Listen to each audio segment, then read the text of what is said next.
almost the end of the year, and let me ask you this. How much time have you spent already searching and applying for remote jobs? I'm assuming quite a lot, right? One of the challenges most job seekers face is purely getting past the application round, getting their foot in the door and being invited to interviews. So this starts with your CV. Last week, I invited people to send over their CVs, resumes for the chance to win a free CV review. I received hundreds of them, and I was supposed to pick just 2 winners, but I decided to rebel and review a third one as a bonus. So let's have a look at how these CVs could be improved. Are you ready? Okay, so the first thing I notice is there's no summary. What is this person looking for? What do they do? Give me a quick, easy review of who this person is and what they're looking for. The first thing I see is education. So I'm assuming this person is a recent grad by the looks of it. So whilst education might seem like it's super important because you don't have that much experience, it's actually one of the lesser important things. So I would move this down to after the experience and actually move these skills further to the top. So this person's taken out their contact details, which is great, followed instructions, winning. The first thing I'm noticing is really the short-term roles. So there's nothing over a year here. Now, of course, the person has been studying, but unless the person reading this went to the effort to look that they just graduated, then they think that this person was a job hopper. And that is, as a lot of people know, recruiters are looking at that. So perhaps you could say this is a temporal while studying and make it clear that you're a recent grad, and that's why you've got the short-term roles. So this CV visually is just a bunch of bullet points right now, and it's a little bit overwhelming. It's not too easy on the eye. I like the fact that they've got a summary. It's short to the point.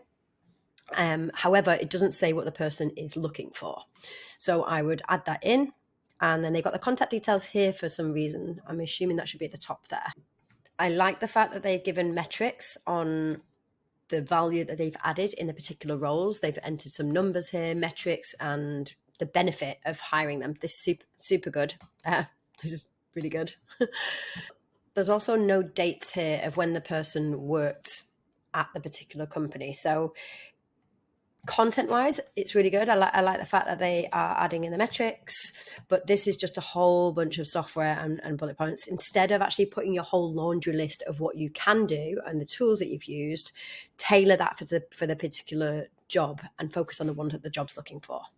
And then this final one looks fantastic. Didn't follow instructions because they kept all of their personal details on here. So we'll try and blur out the majority of the ones here. Looks really great. I personally wouldn't advise putting an image on because it can lead to unconscious or conscious bias. But I like the fact that they clearly state what they do, and a selling point that the fact they speak 6 languages. Really good summary. Overall, visually, the CV looks great. The content is great. However, I suspect this is done in Canva. And what can often happen is the formatting of this when put into ATS systems can be juggled around all over the place, and actually it ends up looking worse and it just looks completely off. It's unreadable. However, the actual content on here, it's to the point. It's one of the best I've seen. A winning CV is only one piece of the puzzle that is landing a fully remote job. It's not easy, and the process can be super frustrating and really time consuming. But if you're 100% committed and you want to get a remote job faster, make sure to join my upcoming live bootcamp of 3 jam-packed days of educational training and Q&A sessions. Here is what you're going to learn. On day 1, you'll discover where to find real, fully remote jobs outside of LinkedIn and the typical job boards that you already know about. This isn't just some list, but real actionable tips and hidden places that not everyone knows about. Day 2, you'll learn how to write a recruiter-proof, remote-ready CV and cover letters with templates and guides that you can keep so that your value is really clear to employers. On the 3rd and the final day, you'll get a sneak peek behind the curtains into the world of recruitment. And I'm going to show you how to get recruiters reaching out to you with job offers so you don't have to make as many applications. Now, I've named this a boot camp because it's not just for anyone. It's only for action takers who are 100% committed to landing a remote job. If that sounds like you, grab one of the limited spaces via the link below. Stay rebellious.